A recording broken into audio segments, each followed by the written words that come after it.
என்னங்க இந்த பக்கம் சோத்து கை பக்கங்க. குழம்பு கை பக்கம் போக கூடாதா? பாத்து பாத்து. நான் தான் பார்க்க மாட்டேன்னு முதல்ல சொல்லிருக்கேன்ல. ஐயோ வண்டி வருதுங்க. எங்க? ஐயோ எதிரில வண்டி. எங்க எங்க எங்க? ஏண்டா சனியனே, நீ சாகிறதுக்கு 7000 கிடைச்சதா? லாரியா?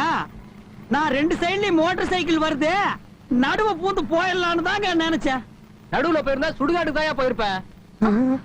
என்னங்க நீங்க பாத்தே வண்டி ஓட்டுங்க. அதான் முடியாது. இருந்தாலும் உங்களுக்கு ரொம்ப பிடிவாதங்க.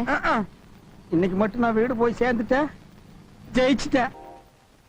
அப்பா சாப்பிட கூப்பிடுங்க அவரை. வாங்க மாப்பிள்ள சாப்பிடலாம். எனக்கு சாப்பாடு வேண்டாம். என்ன நீங்க பகல்ல எல்லாம் நல்லா இருக்கீங்க, ராத்திரி ஆனா அடம் பிடிக்கிறீங்க. பகல்ல பெரிய வீட்டுல சாப்பிட்டதே இன்னும் ஜீரணிக்கல. அட வாங்க மாப்பிள்ள, உங்க பொண்டாட்டி உங்களுக்காக என்ன செஞ்சு வச்சிருக்கா பாருங்க. எங்க பாக்குறது? சாப்பிடுங்க. இந்த தோணி தலைய லோலாய் தாங்க